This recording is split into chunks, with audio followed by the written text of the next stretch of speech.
John Thorson has a question. Is there one variety that you guys think gives the best value in Lodi as compared to other regions? And it's kind of interesting because maybe it's a variety that has a little spice box action added in there. Well, you know, just about every variety, when you buy it from Lodi, would be a value compared to other appellations. But me, I'm a Zin guy, so I got to say, if you're going to spend the money on a good Zin, you can spend a lot of money and still not get a good Zin in some areas, and then you don't have to spend a lot of money here in Lodi to get a very good Zin. We've got plenty of old vines. We've got great Zin character coming through in the winemaking styles that we're using here.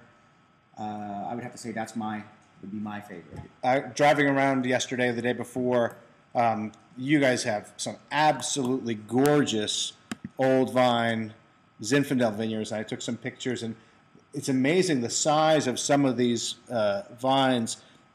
Some of these plants are this was as tall as me. They're just absolutely gigantic. And then this one on the right, that's a 6-foot tall plant. It was probably more than 6 foot, towered over me. These were ancient. I mean, I don't know how old these are, but they're obviously very old Zin vines.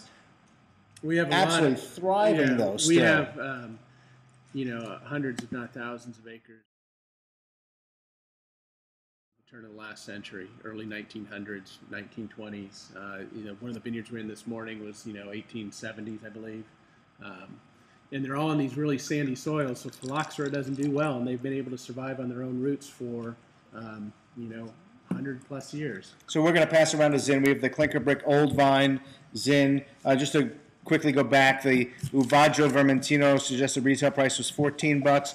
The Macchia Amorous Sangiovese was $22, and now we're hitting the Clinker Brick, $19 suggested retail price.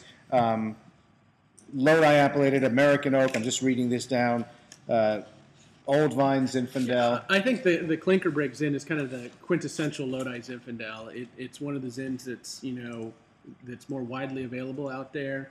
They have a very distinct style that is Lodi is known for, the riper style, the big fruit, and they've had a lot of success with it. And Steve Felton, the owner of it, has been a long time grower, and they launched this wine company about 10, 12 years ago, and just making great wines. So this is classic Lodi Zin, big, opulent, plush style. It's kind of what Lodi can do really well and is known for. I think, as you noted earlier, there's more diversity in the styles of winemaking going on now, so you can see lighter styles of Zins being done as well. Steve has some beautiful old vineyards that he sources from to make some fairly intense Zins. So I heard repeatedly there's a bit of a competition or competitiveness here. East Side Lodi versus West Side Lodi, and depending on whose winery you're at, East Side is best or West Side is best. But everybody has said that there really is a difference in the Zins that come from the East Side and the West Side. Do you agree with that? Can you tell us what the difference is? I think that they will talk about that. But I source grapes from both sides, and so I am partial to both sides. But just like you said, one tastes like this and one tastes like this. It doesn't mean one's better or one's worse. You could find something that you like here. That's the point that I think should be taken away from that. And the competitiveness is kind of just playfulness. I'm sure. I would say, I'm going to guess, it's just guessing, it's about 83% playfulness. And 17%. That's probably a good number. Yeah, 17% I want to make a better wine than that guy on the other side.